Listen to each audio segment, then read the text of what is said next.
Over 20 years ago, I coined the expression think big, and it's been a part of my life ever since. It's also come true. I became an even bigger success after I said it than I was before. And that's one reason I think it's an important way to think. It obviously works, and that's what I'm going to talk about today. What I said exactly in my first book, The Art of the Deal, is as follows.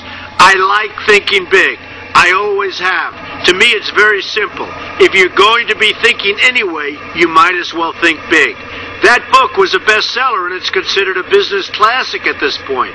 But I never thought those words would become bestsellers in their own right. It's an interesting point that I'm famous for two very short statements. Think big and you're fired. But let's stick to the first one for today. And I'd suggest strongly that you pay attention so that you won't have to hear the second one. Thinking big starts with the details and grows from there. Because I'm a builder, I'm very aware of the importance of having a good foundation. You can't take chances in construction. You can't be haphazard and say, well, maybe this will work, maybe it won't, so let's try it and find out. Because a lot of people will be at risk. I have to know if something will work or not. Every inch has to be accounted for. In other words, thinking big starts with being thorough. So number one, be thorough.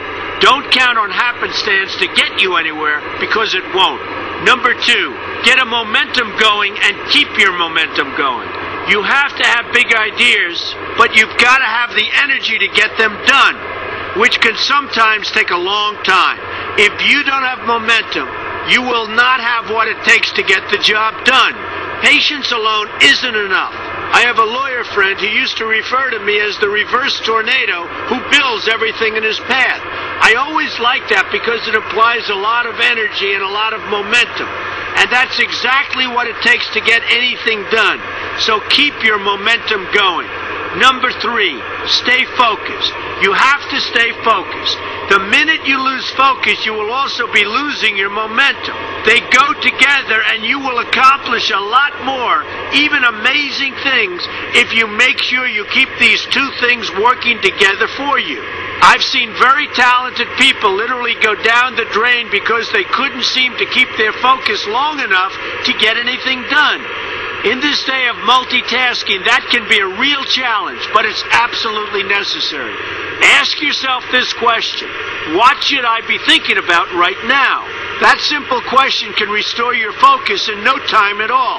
And your answer right now should be listening to Donald Trump. Number four, look at the solution, not the problem.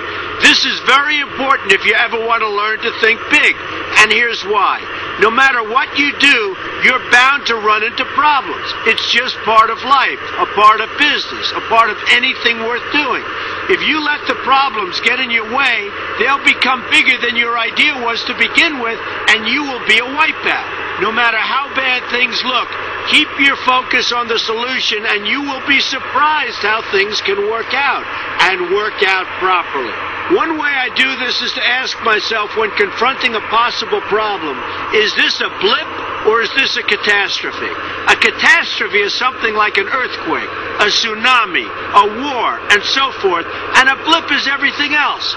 Right away you'll have the right perspective and your equilibrium will be restored.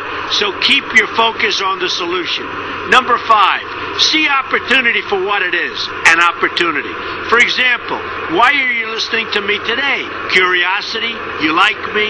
You don't like me? You want to learn?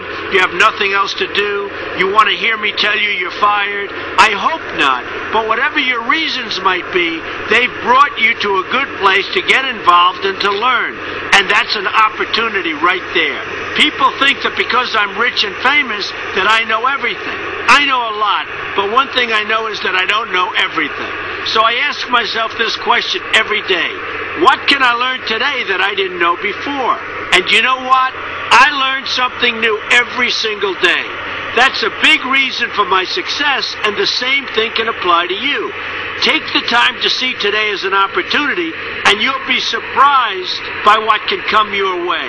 Be open to new ideas, and you will be creating your own opportunities before too long. Number six, know everything you can about what you're doing. That's a good way to cover your bases. Another good way is to read the book Robert Kiyosaki and I have written together, Why We Want You to Be Rich. It's about covering your bases and knowing what's going on. I remember when some guys came in to meet with me about a great idea they had for an atrium for a building on Wall Street. It was a beautiful idea except for one thing. None of them had thought about how the building would be supported around this fabulous atrium. They didn't take into account the steel columns that were necessary to support a 72-story building. A very big and embarrassing oversight that could have been avoided if they'd taken the time to think about what they were doing. Don't let that happen to you. Know what you're doing first. Number 7, be lucky. Remember the old saying, the harder I work, the luckier I get. Well, it happens to be true. It works for me, and I've encountered some pretty big successes. But this goes along with something that's absolutely necessary for great success. Be passionate. You have to love what you're doing if you want to be successful at it. My father told me that it's absolutely true. I might work 7 days a week, but it doesn't seem like work to me because I love what I'm doing. If you don't like what you're doing, find something else to do, or do it part-time until you can find something full-time. You will never be successful, happy, or healthy unless you're doing what you love to do. That's just the way it is. So give it some thought. In fact, give it a lot of thought. For example, if you're feeling frustrated, there are 2 ways to look at the situation. Frustration can mean that maybe you're expecting too much, or it can be an indication that you know you should be, or could be, doing more. Use frustration as a motivator. Use it to get where you want to go instead of staying where you don't want to be. But above all, be passionate. That's the fast track to success, no matter what your interests are. Number 8, see yourself as victorious. That can zap negativity immediately and put a positive spin on problems. I've gotten to the point where I see problems as challenges that I'll enjoy meeting and dealing with. My point here is that no matter what you do, you will encounter problems. Why not see them as challenges instead and know that you are more capable of dealing with them? That's positive thinking with a realistic slant. When I go into negotiations, I keep an open mind to what may happen. But I can tell you that there's already a done deal attitude on my part.